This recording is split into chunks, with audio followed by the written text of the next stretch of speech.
네? 본인 소개 좀 하세요. 제 이름은 모레이입니다. 어디서 오셨어요? 어디서? 영국 사람이에요. 영국? 얼마나 한국에 있었어요? 4년. 3년? 4년? 뭐 한국말 좀 해요? 조금요. 조금 해요? 친구? 친구? 한국에서 뭐 하세요? 이래요. 일? 영어 선생님이에요. 영어 선생님이에요? 아하. 지금 제가 하는 말 알아들을 수 있어요? 조금 알아들어요? 네. 한국 사람도 제 말 잘 못 알아들어요.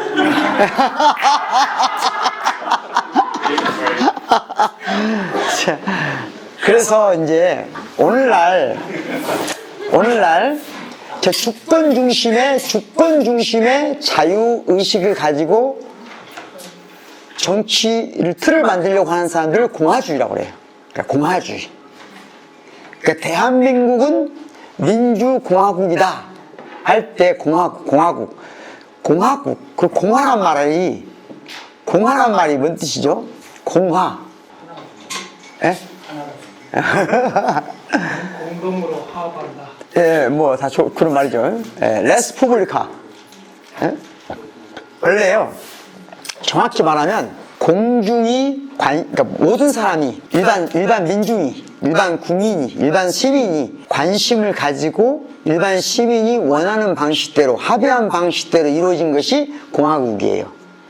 하나 말로 하면 귀족정, 예? 귀족정은 귀족이 결정하는 거잖아요. 아주 쉬운 말로 하면, 그죠?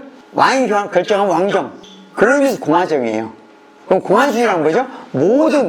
이 나라에 사는 모든 사람이 이 나라의 주권자란 말이에요. 그걸 강조하는 거예요. 그래서 예를 들자면 그걸 정치적으로 가장 강조하신 사람이 노무현 대통령이죠. 참여민주주의 이해하시죠? 그런 쪽에 성향이 좀 있는 사람들은, 그런데 그게 공화주의가 반드시 진보적이고 자유주의가 보수적이라고 생각하시면 안 돼요. 그 맥락이 다 다르기 때문에. 예를 들면 미국에서는 공화당이 진보예요, 보수예요? 진보예요, 보수예요? 보수죠. 예. 그러니까 공화란 말이 맥락과 쓰린 다 다르다.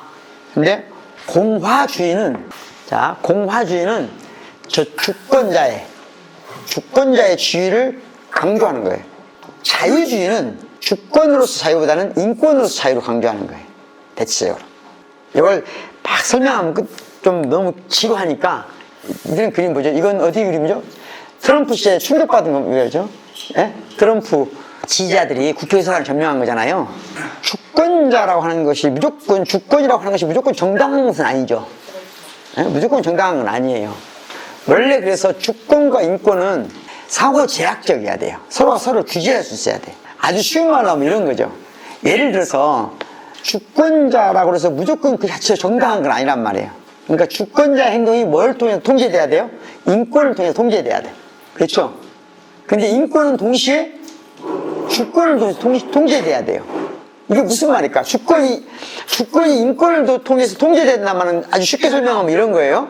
만약에 경우에 예전에 우리가 촛불혁명을 막 시위하고 있는데 거기다가 우병우를 던져줘요. 어떻게 될까요, 우병우는? 죽지.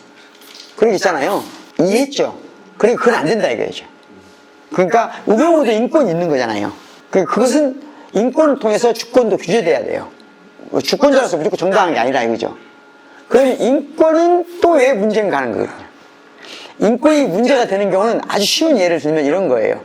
부시가 이라크를 침공할 때, 조지 W 부시가 이라크를 침공할 때 전쟁을 정당화하는 논리가 세 가지가 있었어요.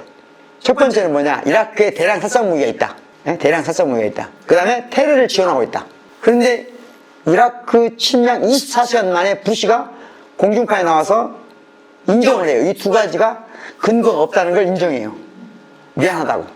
네? 그럼에도 불구하고 우리 전쟁은 왜 정당하다? 이라크 국민을 인권을 보호하기 위해서 한 전쟁이 또 정당하다 한 거예요. 그러면 이런 질문 해볼 수 있죠. 내가 지금 옆집 아이의 인권이 무시되는 것 같아. 그럼 내가 할 수 있는 게 그 집 가서 그 인권을 무시하는 아버지 때려 죽이고 그 아이의 인권을 보호할 수 있나요? 그러니까 예를 또 그런 아주 들리키한 상황이 이런 거예요. 여러분들은 여성 할례를 인권 침해라고 보시는가요? 여성 할례를? 여성 할례가 뭔지 알죠? 예. 저는 여성 할례 인권 침해라고 저는 개인적으로 생각해요. 그런데 여성 할례를 실제 하는 사람들은 인권 침해라는 생각이 없거든요. 그것은 자기들의 문화고 성인으로서 축제고 존중이라고 생각하거든요. 그러면 그거 어떻게 해야 되죠, 우리가? 그걸 그 동네 가서 여성 할례 하는 사람들 막 고발하고 신고하고 초창기에는 그랬어요. 근데 그게 역효과가 있고 오히려 더 많은 피해를 불러오고 프랑스 같은 경우는 프랑스에 살고 있는 이슬람 사람들이 여성 할례를 해야 되는데 법적으로 금지됐기 때문에 점점점 어둠 속으로 숨어서 하다 보니까 어떤 문제가 생겨요? 의료소가 더 많이 생기는 거예요. 어린 아이들이 더 큰 피해를 보는 거예요. 어린 여자아이들이. 그러니까 원래 의도와 관계없이 더 큰 사건이 나잖아요. 그러니까 어떻게 해야 되냐 이거지. 그럴 때 인권을 보호하는 게 주권에서 통제된단 말이에요.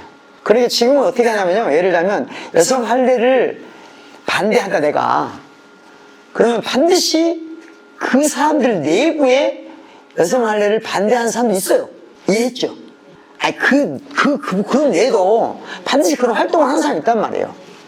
그 사람들을 지원하는 것을 멈춰야 된다 이거지. 그러니까 그들의 주권을 존중하면서 그들의 인권을 존중해야 되는 것이 상대의 주권을 무시하는 방식으로 인권을 내세운다? 그것은 아니다 이거예요. 이해했죠 지금 제 말을? 이런 방식으로 주권과 인권이 서로가 서로를 규제하는 이념이라는 거죠. 규제.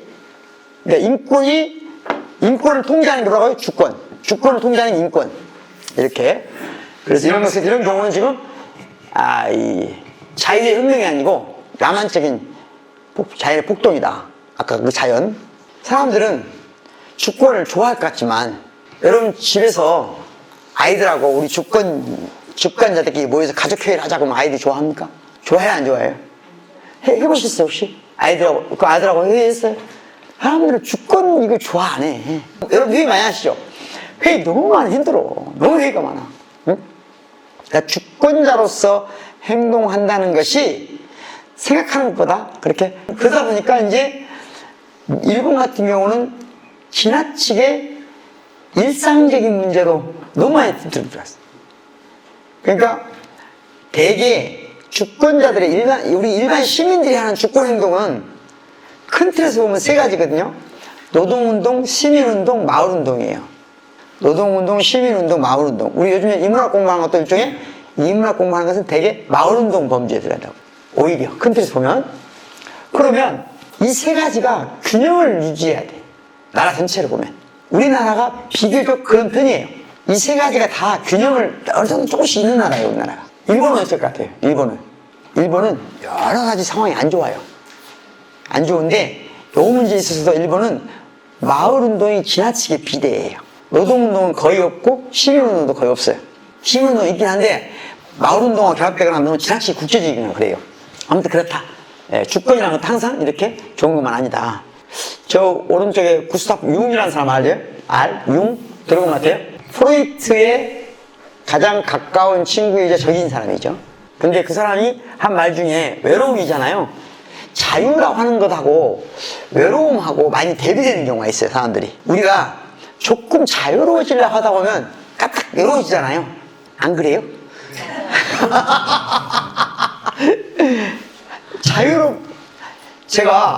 제 친구들이, 저는 이제 혼자 산 지 오래됐거든요. 혼자 오래됐는데, 친구들이 부러워해요. 넌 좋겠다. 혼자 사니까. 내가 항상 말해주는, 살아봐. 좋은가? 살아봐. 좋은가? 혼자 사는 것이 까딱 잘못하면 자유로울 수도 있지만, 까딱 잘못하면 외로움을 할 수 있거든요. 이 경계가 아주 애매해. 그러니까 내가 정말 자유로우려면 외로움을 견딜 줄 아는 힘이 있어야 돼요. 여러분, 되게 사람들이 왜 결혼하고 사는 줄 알아요? 우리나라 사람 중에 지금 여기 계신 분들 중에 혹시 지금 다는 물어볼 수 없고 요 네 분만 앞에 네 분만 물어볼게요. 결혼하셨어요? 선생님도 결혼하셨어요? 선생님도 하셨어요? 선생님도 하셨어요? 결혼하기 전에 혼자 살아본 적 있어요? 혼자 살아본 적 있어요? 선생님은 안 물어봤잖아요. 선생님. 결혼하기 전에 한 몇 년 혼자 살았죠. 혼자 어떻게 사셨어요? 어디서? 기숙사에 살았어요. 기숙사 생활 혼자 산 게 아니잖아요. 수십 사람하고 같이 산 거죠. 진짜 혼자.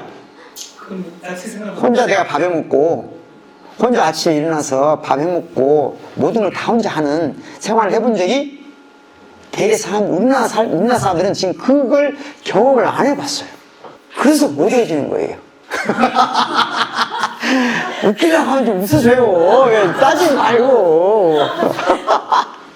예? 먼저 웃기려고 한 말이라고 알려주세요. 아, 그래요? 함께 있어도 외롭다. 내가 살아보니까 이상하게 무조건 똑같은 순간에 웃는 사람은 내가 김호준 씨가 유일해요. 둘이 있으면 한 번 딴 적이 없는데 만나서 헤어질 때까지 똑같은 순간에 웃어. 계속 웃으시는 거 아니에요? 그러긴 해.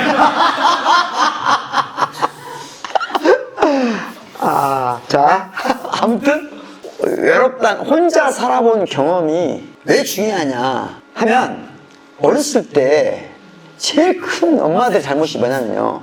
아이들 깨워준다는 거예요. 원래 초등학교 갈 때부터는 깨워주면 안 돼요. 가장 큰 잘못이에요.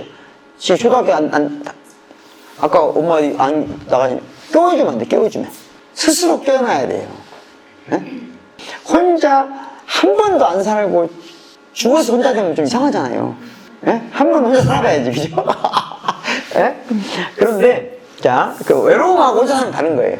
외로운 것하고 혼자 사는 건 전혀 다른 문제예요. 근데, 예, 이 노래, 가수의 분량, 앨범.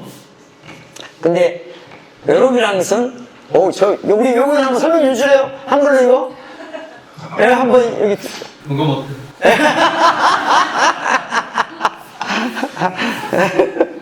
그러니까 여러분이 중요하게 보이는 것에 대해서 커뮤니케이션 할 수 있냐 없냐 문제다.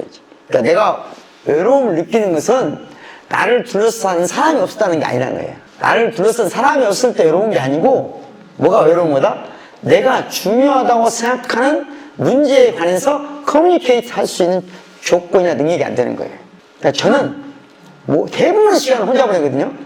대부분의 시간을 혼자 보내지만 외롭다고 느낀 적은 없어요. 그러니까. 그렇지. 네? 네, 왜냐? 내가 중요하다고 생각하는 것을 말로 할 수 있는 장치가 많잖아요. 방송도 하고 글도 쓰고 사람들하고 강의도 하고 그러니까 그런 걸 느낄 이유가 없죠. 자, 그래서 좀 더 가볼게요.